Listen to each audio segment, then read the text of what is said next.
Muy buenos días. Un saludo especial en nombre de la doctora Gloria Estela López Jaramillo, presidente del Consejo Superior de la Judicatura, de los demás magistrados que integran la corporación. Asimismo, un saludo especial en nombre de la doctora Marilucero Novoa Moreno, directora de la Escuela Judicial Rodrigo Lara Bonilla. Sean todos bienvenidos a esta conferencia virtual denominada Colegaje médico en temas de responsabilidad penal en el ejercicio de la medicina, que hace parte del ciclo de capacitación en Derecho Penal y Sistema Penal Acusatorio. El ejercicio de la medicina se ha edificado como una de las actividades profesionales con más relevancia que puede ser practicada por el ser humano, la cual tiene como fin el bienestar de la colectividad a través de los postulados de prevención, tratamiento y mejoramiento de la salud de cada uno de los individuos de una sociedad. La responsabilidad médica en el ejercicio de esta profesión se origina por infringir los diferentes criterios éticos y de experticia que son sustanciales a nivel legal, como lo es quebrantar los preceptos de la tan conocida les artis.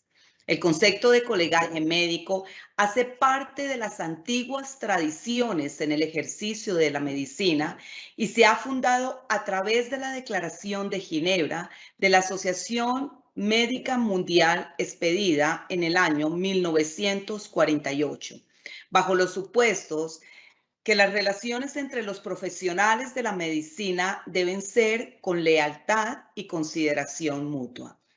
La conferencia del día de hoy tiene como propósito abordar el concepto, fundamento y problemáticas del colegaje médico. Esto en el ejercicio de la medicina y su desenvolvimiento en la actividad judicial colombiana. En esta oportunidad tenemos el gusto de contar con el doctor Nelson Eduardo Santos Estepa, abogado, magíster y especialista en Derecho Penal y Procesal Penal, especialista en Derecho Médico, experto universitario en Negocios y Comercio Internacional de la Universidad Europea Miguel de Cervantes, autor del libro Fundamentos de la Responsabilidad Penal en el ejercicio de la medicina. Actualmente el doctor Nelson se desempeña como abogado litigante, defensor público y abogado externo de la Oficina de Control Interno Disciplinario de la Alcaldía de Tunja. Doctor Nelson Eduardo Santos, es un gusto tenerlo hoy con nosotros. Bienvenido, tiene el uso de la palabra. Muchísimas gracias, doctora Mónica, por esa presentación. Muchísimas gracias, doctora Marilucero Novoa, directora de la Escuela Judicial, y un saludo extensivo a la doctora Gloria Estela López Jaramillo, presidenta del Consejo Superior, y a todos los servidores y servidoras judiciales y demás personas que se han concentrado a esta videoconferencia. Un agradecimiento muy especial porque para mí es un honor poder encontrarme el día de hoy ante tan ilustres colegas, jueces, magistrados y demás profesionales que hacen parte de la rama judicial. Como sé que no todos los presentes son penalistas, entonces me gustaría hacer un pequeño esquema de por qué se puede producir la responsabilidad penal en el ejercicio de la medicina. Para eso, nosotros partimos de la estructura tripartita para que se pueda generar la responsabilidad penal. Esto es que para que una persona pueda ser condenada por una conducta, se requieren esos tres elementos. El primero sería, obviamente, la tipicidad. Dentro de la tipicidad encontramos que los tipos penales que se pueden adecuar al ejercicio de la profesión de la medicina, principalmente el homicidio, en sus dos modalidades, como lo expondré más adelante, y las lesiones principales como los principales tipos penales que se pueden exponer. Vamos a la culpabilidad. En la culpabilidad analizaremos si la conducta se comete a título de dolo, que es decir, con el conocimiento y la voluntad del sujeto activo u omisivo de la conducta punible, encontramos dentro de esa categoría principalmente el dolo directo, es que cuando cuando el sujeto activo u omisivo de la conducta punible tiene la intención directa de afectar ese bien jurídicamente tutelado. El dolo indirecto o de consecuencias necesarias, cuando ya la persona tiene una voluntad un poquito más reducida, pero para cometer otra conducta necesita realizar una conducta punible, entonces esa voluntad es un poquito mermada, pero principalmente nos vamos a determinar en el dolo eventual. ¿Y ese dolo eventual cuál sería? Cuando la persona tiene el conocimiento del que su actuar, tanto activo como omisivo, puede encontrarse descrito en una norma penal como lesiones personales culposas, dolosas, u homicidio doloso o culposo, y pese a tener ese conocimiento, tiene una voluntad reducida, más bien mermada, a tal punto de querer dejar el resultado al azar. Es decir, al sujeto no le importa si con su actuar activo u omisivo se produce o no se produce el resultado, deja el resultado al azar. Ese sería el dolo eventual que nos centraríamos más adelante cuando aterricemos al ejercicio de la medicina. Y la culpabilidad, principalmente. En la categoría de la culpabilidad encontramos la culpa con representación, culpa sin representación de resultado. Todo depende de si el sujeto activo o omisivo de la conducta se le ha pasado por la cabeza o no se le ha pasado por la cabeza su posible actuar. Y para que se estructure una culpa, se tiene que realizar una acción u omisión con las siguientes características. Puede ser negligente, puede ser imprudente, puede ser con impericia o puede ser con vulneración de norma o reglamento, y en esta culpabilidad nos vamos a enfocar efectivamente en el ejercicio de la medicina. Por último, la antijuricidad, y la antijuricidad sería la real afectación a un bien jurídicamente tutelado. En esos tipos penales, ¿cuáles serían esos bienes jurídicamente tutelados? Sería la vida y sería la persona como tal, la salud como tal, en el caso de las lesiones personales. Teniendo claro, entonces, esa pequeña estructura, que yo sé que la mayoría ya lo manejan, pero pues quería introducirlo en este caso, nosotros tenemos que analizar el contenido del artículo 25 de nuestro Código Penal. Y ese artículo 25 nos dice que se responde tanto por acción como por omisión. Ya sabemos cuál sería el caso de la acción, pero en el caso de la omisión, encontramos que el inciso segundo del artículo segundo nos dice que quien tiene el deber jurídico de impedir un resultado perteneciente a una descripción típica, que puede ser lesiones personales o puede ser un homicidio, como los ejemplos dados en el caso, y no la llevaré a cabo, estando en la posibilidad de hacerlo, quedaría sujeto a la pena contemplada en la respectiva norma penal. ¿Qué significa esto? Entonces, vamos a recortar un poco de la dogmática penal y nos vamos a ir un poco al juego de roles, que cada una de las personas dentro de la sociedad tienen un rol específico dentro de la sociedad para que la misma pueda funcionar de una manera armónica. Entonces, ¿cuál sería el rol del médico o cuál sería el rol de los profesionales de la salud cuando ingresan con su atención? Sería proteger la vida y la integridad personal de sus pacientes. ¿Y cómo protegen la vida y la integridad personal de sus pacientes? Pues ejerciendo su profesión.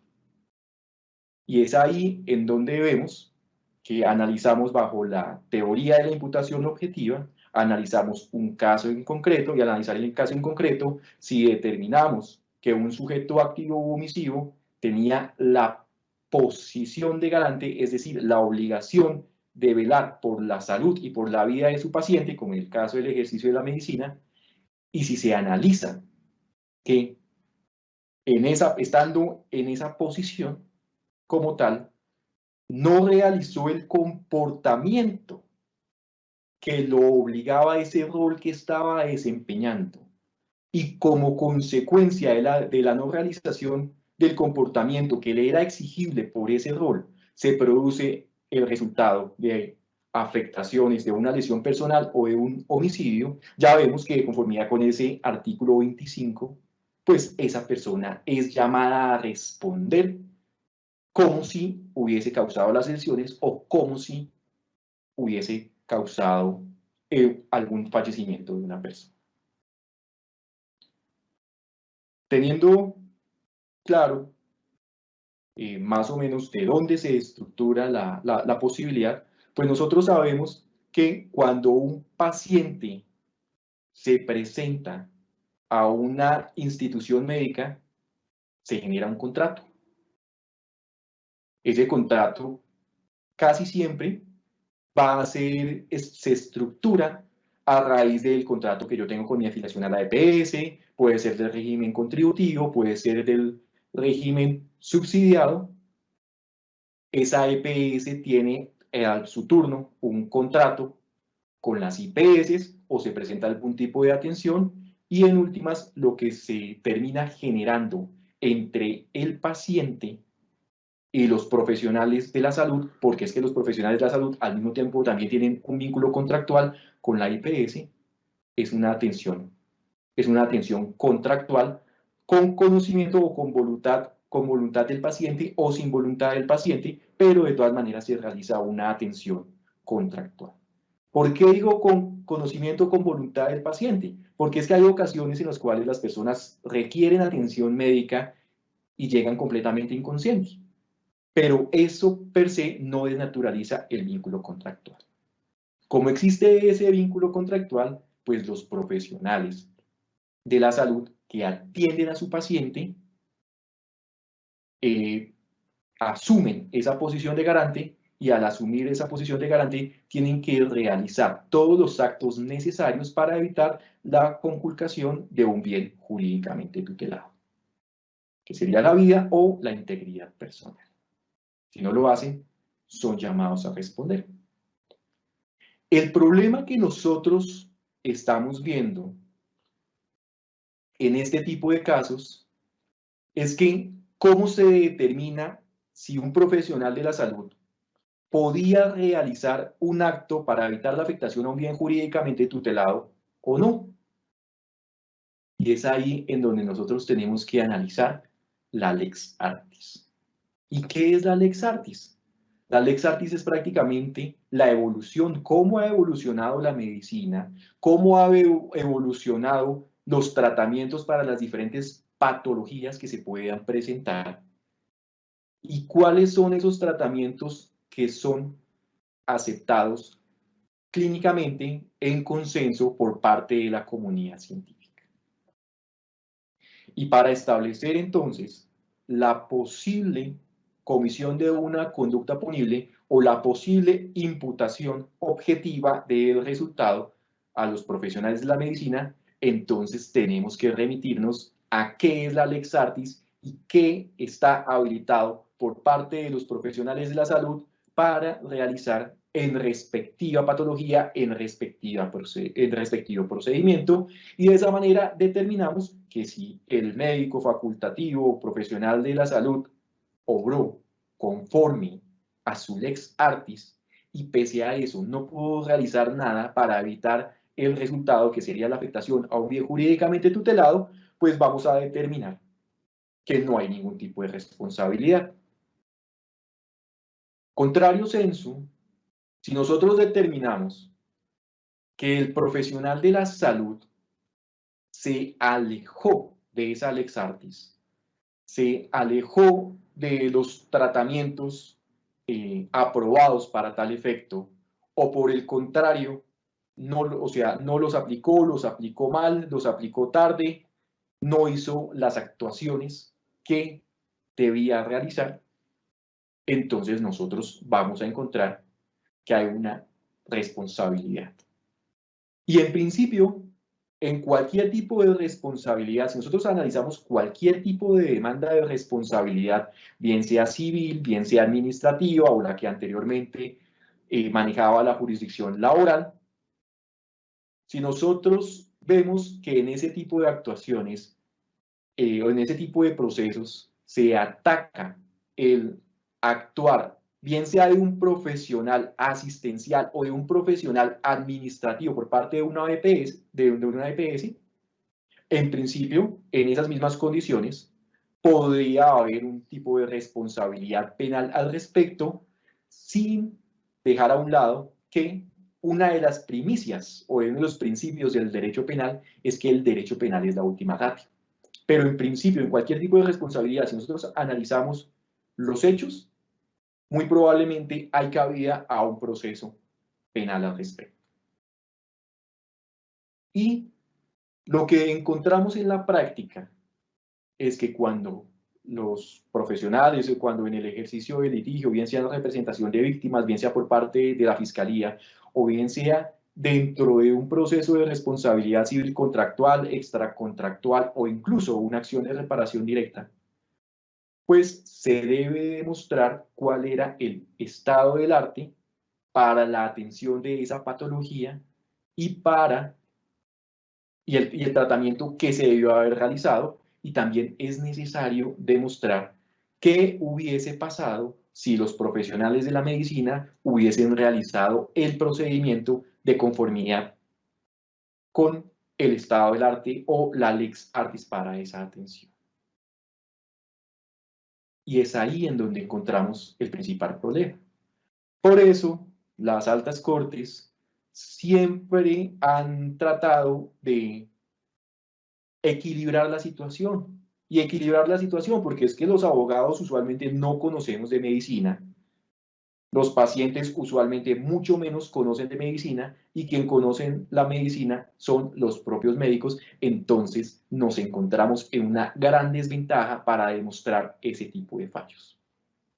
Y vienen las teorías de aligeramiento probatorio, y viene la carga dinámica de la prueba, que en la práctica no se utiliza. Las sentencias de las altas cortes están muy chéveres, están muy bonitas, pero cuando uno va a aterrizar una carga dinámica de la prueba, ya uno se va a encontrar que se encuentra bajo el régimen de culpa probada y máxime en temas de derecho penal. Pero se intenta realizar ese acercamiento. ¿Y cómo se presentan esas dificultades?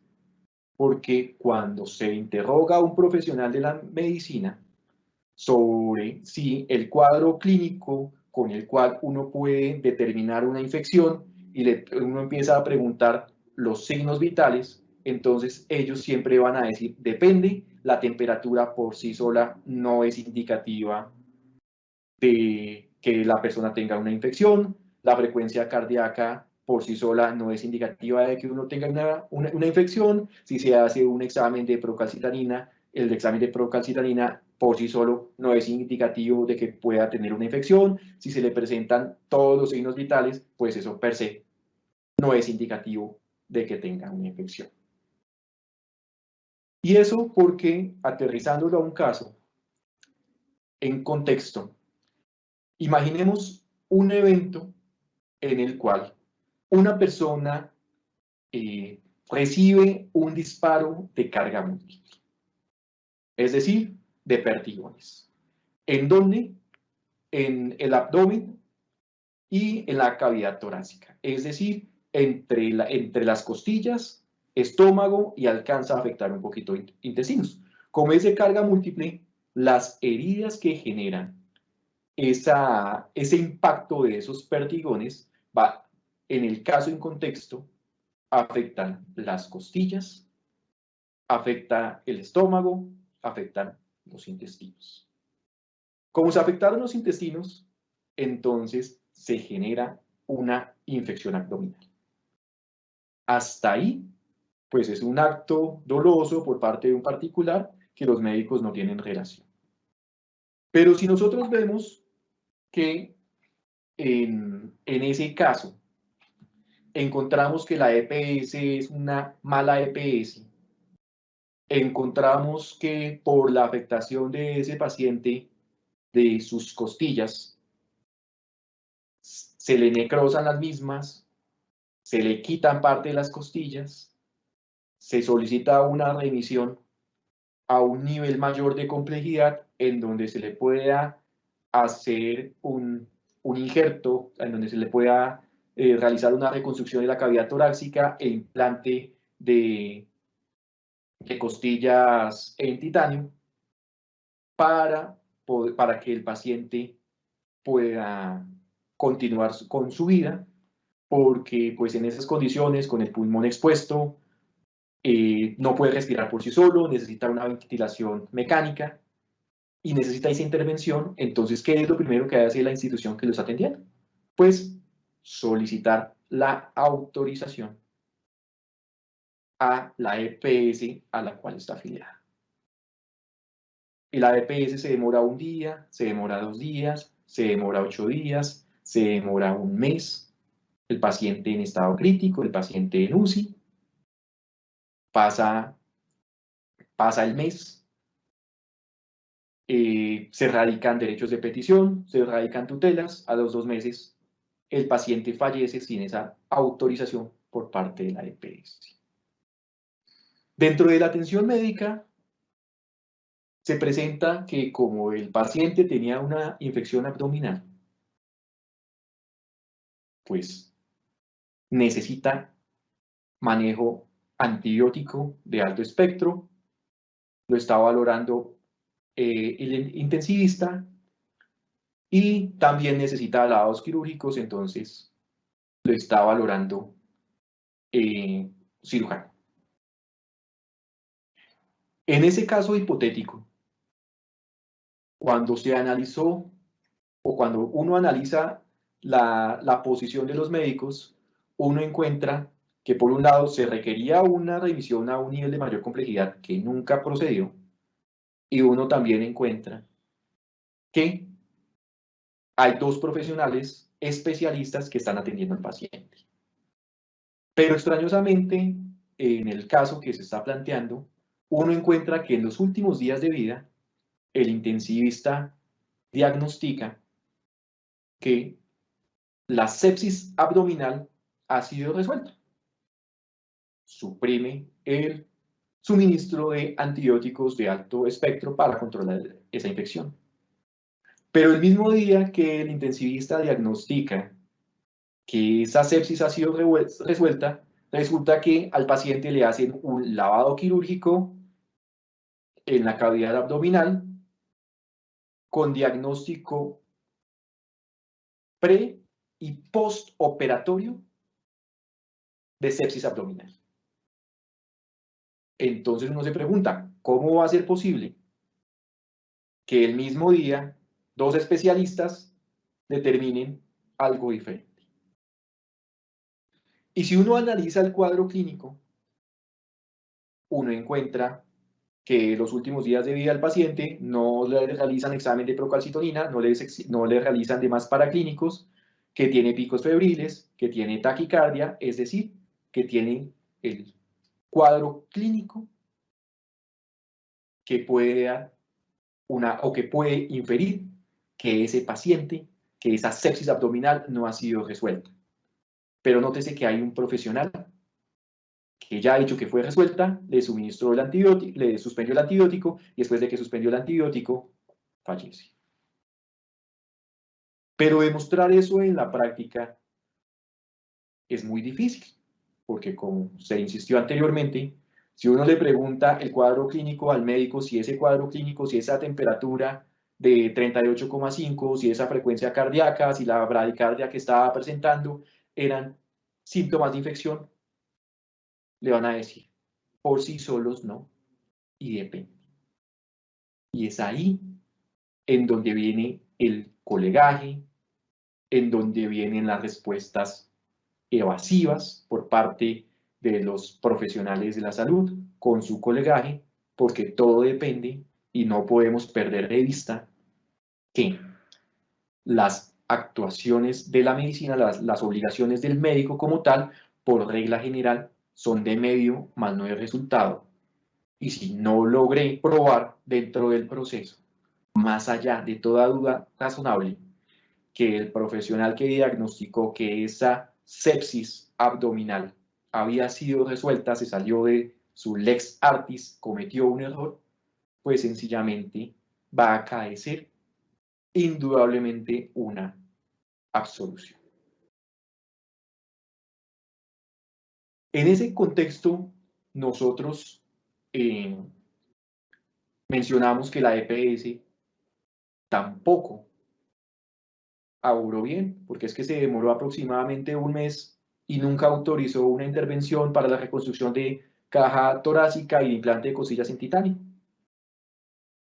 Entonces, nosotros, si pudiésemos llegar a demostrar qué fue lo que pasó, por qué esa EPS no autorizó, podemos hilar muy delgado, y si nosotros lográramos demostrar que dentro de la EPS no se autorizó esa remisión a cuarto nivel de complejidad, que legalmente no existe, legalmente solo hay 3 niveles, pero pues aquí los llamamos, a veces lo más complejo lo llamamos cuarto nivel,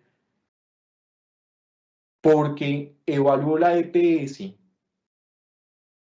que le sería más económico esperar una posible demanda de responsabilidad que, como tal, autorizar esa remisión. Y sencillamente, teniendo el conocimiento de que ese paciente requería esa remisión y teniendo la voluntad de no autorizar la remisión y simplemente dejando el resultado al azar, a sabiendas que sin esa intervención tan compleja que necesitaba el paciente, ese paciente podía fallecer,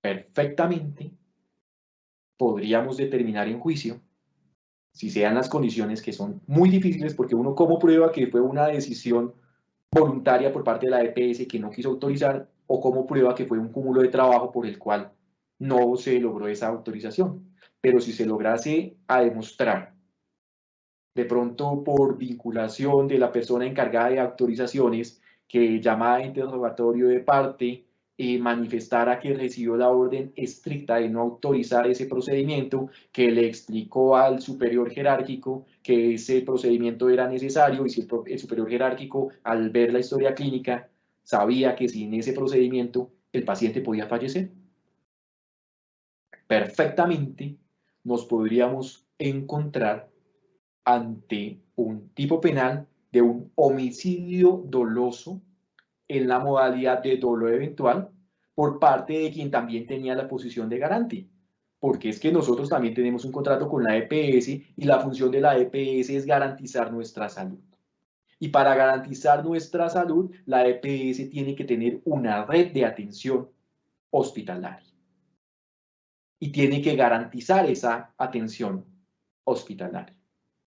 Y si teniendo esa posición de garante, por así sea parte del personal administrativo, y se logra demostrar que tenía el conocimiento y tenía la voluntad de dejar el resultado al azar, perfectamente podría quedar condenada penalmente esa persona que dio la orden de no autorizar el procedimiento médico que requería el paciente, si nosotros logramos demostrar dentro del proceso que, si se hubiese dado esa autorización y se le hubiese reconstruido la cavidad torácica, y se hubiese evitado la comunicación que había entre la cavidad abdominal y la cavidad torácica, y se hubiesen puesto sus costillas en titanio, se hubiese cerrado, hubiese sanado la infección más fácilmente que cuando uno está completamente abierto y con el pulmón expuesto. Encontramos la responsabilidad bajo la teoría de la imputación objetiva. Pero eso es a lo que yo voy, que es muy difícil llegar a demostrar eso. Es muy difícil que un médico diga que efectivamente otro de sus colegas se equivocó. Poniendo otro ejemplo, supongamos que hay un niño de 13 años que venía unos días enfermo, pálido, que no comía, que no caminaba bien, que tenía un dolor abdominal, un niño del campo, y la mamá lo lleva a las 8 de la mañana a atención médica. Estando en atención médica, como ya tiene 13 años, la mamá intenta explicarle cuáles son los síntomas que tiene el menor. El médico le dice, no señora, el niño ya está grandecito, que me hable él. Termina diagnosticándolo con herpes zóster o culebrilla, recetándole acetaminofén y para su casa. La persona del campo coge su niño, piensa que está bien, confía en el médico y lo lleva a una peluquería aprovechando que había salido del campo a la ciudad y manda al niño a peluquear. Con la fortuna o con la parcial fortuna de que ese niño es visto por una enfermera y le dice a la mamá, su hijo está mal. Llévelo inmediatamente a atención médica porque tiene un aspecto tóxico.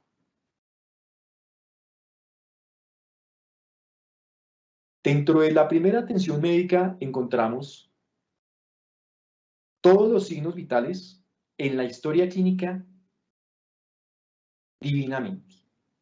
El niño estaba bien para el médico en la atención de las 8 de la mañana, con la excepción de que no se registró la oximetría o la saturación que tenía en sangre.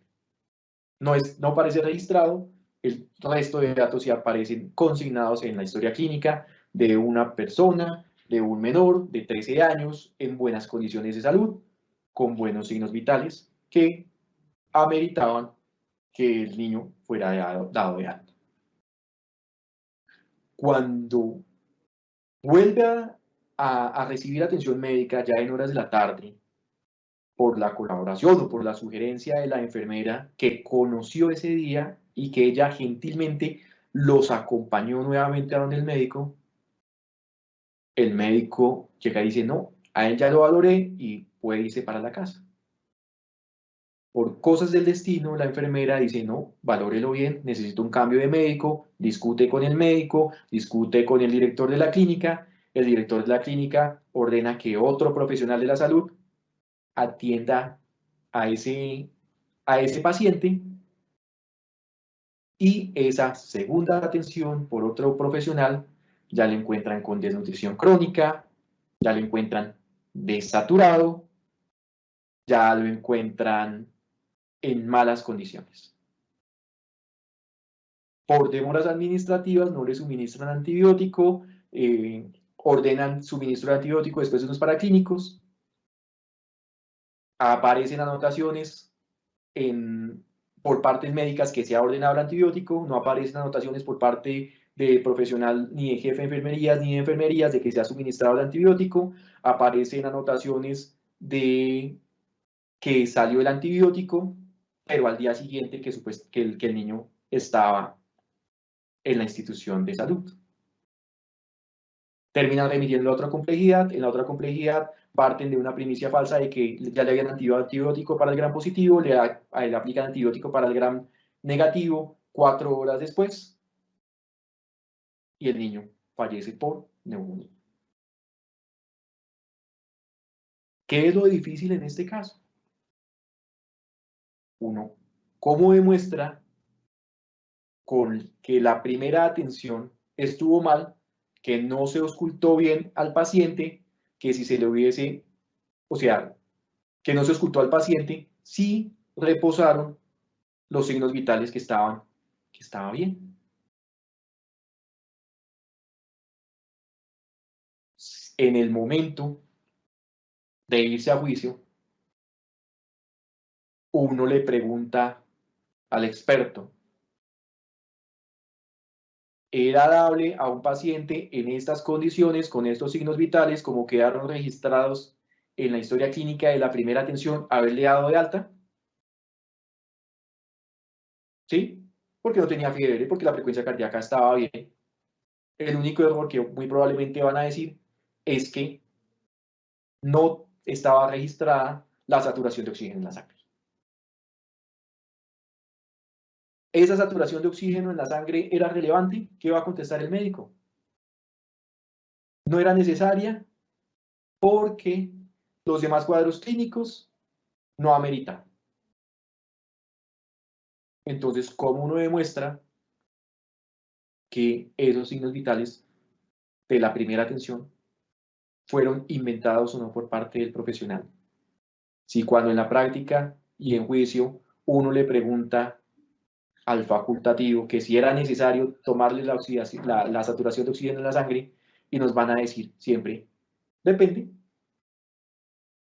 porque lo principal en la atención médica es la clínica, lo que percibe directamente el médico, y lo que percibe directamente el médico va a ser apoyado en la paraclínica. ¿Qué serían? Los exámenes diagnósticos. Pero si nosotros podemos demostrar, que es lo difícil, que el médico se inventó los signos vitales, que no le tomó la temperatura, que no le tomó la frecuencia cardíaca, que no le tomó el peso, que no le tomó la talla, sino simplemente los consignó, y que era necesario en ese triage inicial que se le realizó al paciente tomar la oximetría, y si se hubiese tomado la oximetría, se hubiese dado cuenta el médico en su primera atención que la saturación de oxígeno en la sangre estaba baja, y al encontrarse que la saturación, y que eso lo determina la Lex Artis, y que si se hubiese encontrado esa saturación de oxígeno en la sangre baja, se hubiese podido ordenar unos paraclínicos como una placa torácica, y si al observarse la placa torácica se hubiese detectado la neumonía y no un herpes zóster, se hubiese dado antibiótico dentro de la primera atención médica, que es algo llamado la hora de oro, definido por la Lex Artis. Encontramos plenamente la responsabilidad. Porque ese médico encontramos que no cumplió con su protocolo, que no cumplió con la Lex Artis, que tenía que auscultar bien al paciente, que no auscultó bien al paciente, que como consecuencia de no auscultar bien al paciente en una hora temprana, al día siguiente, en horas de la madrugada, falleció, y que si lo hubiese podido realizar, le suministra antibiótico, y con ese suministro del antibiótico, muy probablemente ese niño nos estaría acompañando. Pero la dificultad que nosotros siempre encontramos es el depende. Y si nosotros analizamos las historias clínicas, que hoy en día son digitales, vamos a encontrar que la evolución de las 8 a la evolución de las 10, o la evolución de las 12, la evolución de hoy, la evolución de mañana, prácticamente son un copia y pegue. Entonces, encontramos la dificultad probatoria a la hora de poder indagar algún tipo de responsabilidad en el ejercicio de la medicina. Porque principalmente se da el depende. Eso por sí solo no es suficiente. Y encontramos este tipo de inconvenientes, dejando a un lado que el derecho penal es el último ratio, pero entendiendo y comprendiendo que en casi todos los casos de responsabilidad en el ejercicio de la medicina cabría una acción penal.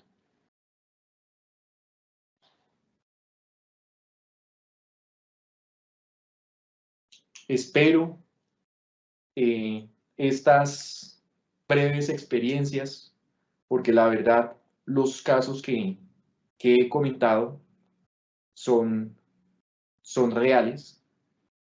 Incluso el primer caso, que es muy difícil de probar, el caso de la persona que habían remitido a 4º nivel de complejidad para implante de costillas en titanio, inexplicablemente en la institución que lo estaban atendiendo, de un momento a otro,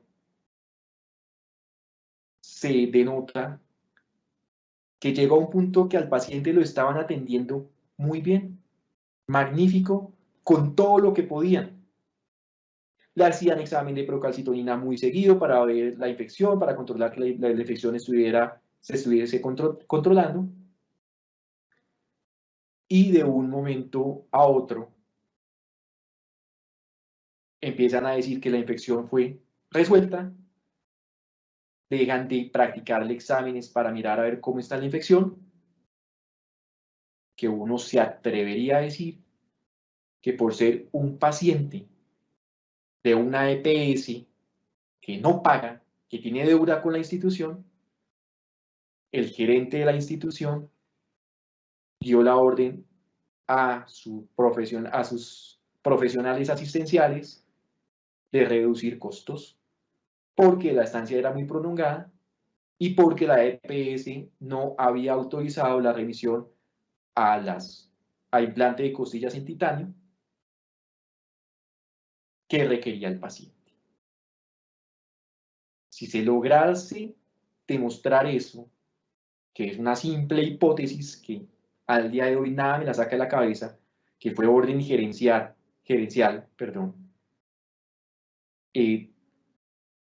evitar los gastos al máximo para tal efecto, esa persona que dio la orden podría responder penalmente bajo la figura de dolo eventual.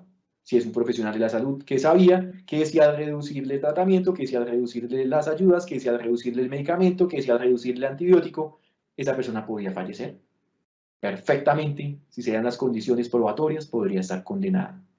En el hipotético, que por las condiciones, que no es normal que un paciente que viene mal, de un momento a otro un profesional dice, se mejoró, está bien, y al mismo tiempo el cirujano dice, un momento, sigue la infección, pero le quitan los exámenes, o sea, le quitan los exámenes médicos para determinar la infección, le quitan los medicamentos, le quitan absolutamente todo. ¿Uno qué puede pensar? Pero nos encontramos ante ese colegaje, ante el problema en la atención, que si hay determinados exámenes clínicos que un médico general no puede ordenar, que solo los tiene que ordenar el especialista, o cuando han visto que un médico general pueda ordenar una resonancia magnética. Supongamos una persona con un problema de oído, pasa al médico general, el médico general puede ordenar la resonancia, no, lo remite al otorrino, el otorrino puede ordenar la resonancia, sí, pero no puede ordenar otros exámenes, los otros exámenes, ¿quién los puede ordenar? El otólogo, porque desafortunadamente nos encontramos en un sistema de salud de aseguramiento en el cual las aseguradoras o EPS siempre van a cuidar su bolsillo. Muchísimas gracias y los invito a realizar una breve reflexión de estas pequeñas palabras. Si hay preguntas, doy paso a las mismas. Muchísimas gracias, doctor Nelson. Y vamos al fragmento de preguntas. La primera, ¿qué acciones se pueden realizar para evitar el colegaje médico en los procesos judiciales de responsabilidad médica? Gracias. El principal problema que nosotros tenemos, y lo voy a decir francamente, en oportunidades es la falta de calificación de algunos profesionales y los pocos instrumentos que nos puede brindar el Estado. Y también la falta de personal. ¿Por qué? Si nosotros analizamos cuántos casos tiene cada fiscal de unidad de vida, nos asustamos. Si nosotros analizamos cuántos procesos tiene un despacho, nos asustamos. Si nosotros analizamos cuántas personas que trabajan en la administración de justicia desde diferentes puntos de vista se han enfermado por el estrés que les acarrea su cargo, de tanta carga laboral, es impresionante. Lo primero que nosotros necesitaríamos es fortalecer las instituciones. Pero fortalecer las instituciones, y ahí pues me permito hacer una puya de una u otra manera al gobierno nacional, no es fortalecer la fiscalía creando un concurso de méritos de ingreso para suministrar 500 vacantes, 500 vacantes, dentro de las cuales muchos de esos cargos son de ingreso y otros cargos son de ascenso, cuando hay aproximadamente 17.000 provisionalidades en la fiscalía. Se tiene que empezar a cambiar eso y se tiene que empezar a cambiar la noción en materia penal de que la fiscalía puede imputar cargos con la inferencia razonable de autoría y participación. Porque si nosotros analizamos las estadísticas, encontramos que desafortunadamente la fiscalía en juicio pierde un promedio del 70% de sus casos. Y ese 70% de esos casos que resultan con sentencia absolutoria casi siempre se dan por problemas de imputación que en este momento las altas cortes, principalmente la Corte Suprema de Justicia, ya no sabe qué hacer para explicar el principio de congruencia entre la imputación, acusación y juicio, que anteriormente, cuando en casación, la Corte Suprema encontraba que se vulneraba esa congruencia entre la imputación, acusación y el juicio, absolvía. Pero hoy en día estamos viendo las últimas jurisprudencias que ya no está absolviendo, sino está declarando la nulidad y le está diciendo al señor fiscal que por favor tenga en cuenta la congruencia, que el núcleo fáctico es inmodificable, empiecen desde cero. Eso nos está generando congestión judicial. Entonces se requiere fortalecer las instituciones, se requiere verdaderos concursos, se requiere ampliar el personal y para el caso específico de la responsabilidad médica, se requiere también mejorar las condiciones en las cuales pueda estar medicina legal. Porque para nadie es un secreto que esperar un reconocimiento de medicina legal o que hay ciertos exámenes de medicina legal que imperativamente tienen que dirigirse a Bogotá. Y si nosotros indagamos si al interior de medicina legal hay subespecialistas de la medicina, nos vamos a encontrar que son muy pocos. Si nosotros solicitamos un dictamen para determinar que un especialista se ha podido salir de su lex artis a medicina legal, pues medicina legal nos va a contestar que no tiene ese profesional. Entonces para mí, debemos mejorar las condiciones de medicina legal, debemos mejorar las condiciones de la fiscalía y debemos limitar un poco eso de inferencia razonable de autoría y participación para imputar cargos con el propósito de que tal vez cuando la fiscalía tenga una investigación un poco más fuerte, acceda a los despachos judiciales para no congestionarlos. Siguiente pregunta, doctor Nelson. ¿Cómo se tipifica un posible delito por parte de un profesional de la medicina en su actuar?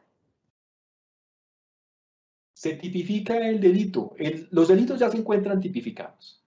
Ya tenemos el homicidio doloso, el homicidio culposo y tenemos las lesiones personales dolosas y las lesiones personales culposas. Nosotros lo estructuramos principalmente con el artículo 25 cuando nos habla de omisión en el evento de que el paciente no requiera, que el paciente requiera la atención y el profesional no brinde esa atención. Ojo, que esa atención no es brindada estando en la posibilidad de brindar la atención para evitar la afectación a un bien jurídicamente tutelado. Lo estructuramos si podemos demostrar el dolo. En este caso podría ser un dolo eventual. Para dar un ejemplo, estamos en un municipio bien alejado. Llega un paciente. El médico está tomándose una gaseosa o eventualmente una cerveza, compartiendo con sus amigos. Va y medio revisa al paciente y vuelve a compartir con los amigos. A la otra media hora, medio revisa al paciente y vuelve a compartir con los amigos. Vuelve a ir al cabo de 4 horas de atención médica, ve al paciente, lo esculca bien, el paciente está grave, lo sube a la ambulancia y el paciente fallece. El médico sabía que el paciente necesitaba atención médica, sí. Tenía la posición de garante, sí. Tenía la obligación de suministrar la atención médica para evitar que falleciera, sí. Dejó el resultado al azar porque prefirió compartir con sus amigos, podría ser un homicidio doloso en la modalidad de dolo eventual. Pero entonces, para estructurar esa responsabilidad penal, vamos a ver que el médico haya asumido el rol, que hubiese fallado a su lex artis en su atención médica, y que como consecuencia de esa falta de atención, o dicho de otra manera, si se hubiese atendido adecuadamente, se hubiese evitado el resultado, estamos bajo una clara responsabilidad. Otro ejemplo, realiza una intervención quirúrgica. El instrumentador en la intervención quirúrgica no realiza el conteo de las gasas. Le informa al cirujano una vez está terminando que las gasas ya están completas sin haberlas contado. Es un acto negligente por parte de ese instrumentador que a la postre puede desencadenar en la muerte de un paciente. O de pronto perdió la cuenta y omite decirle al médico que no había contado.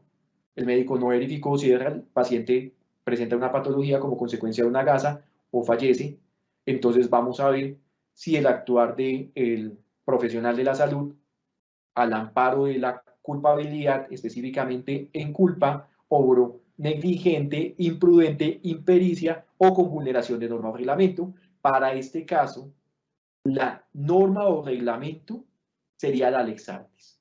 Si el profesional de la salud se salió de la lex artis, nos vamos por vulneración de norma o reglamento, porque de una u otra manera se puede decir que las atenciones médicas están aceptadas por el gremio y al salirse de esa lex artis, estructuramos la culpa, tenemos la culpabilidad, tenemos el tipo penal, tenemos la afectación al paciente y tenemos la responsabilidad penal. Siguiente pregunta, doctor. ¿Un profesional de la medicina puede quedar envuelto en una conducta penal por omisión? Perfectamente. ¿Por qué? Es que ese artículo 25 del Código Penal es tan rico al decirnos que si la persona, palabras más, palabras menos, que si la persona tiene la obligación de evitar la afectación al bien jurídicamente tutelado y no realiza un acto al respecto, tiene que responder como autor. Voy a leerlo textualmente. Artículo 25, inciso segundo. Quien tuviere el deber jurídico de impedir un resultado perteneciente a una descripción típica. ¿Qué resultados podrían ser? Lesiones personales, homicidio. ¿Quién tiene el deber jurídico de impedir el resultado? El médico, cuando atiende a su paciente, tiene el rol de proteger la salud y la vida e integridad personal de su paciente. Entonces tenemos esa posición de garantía.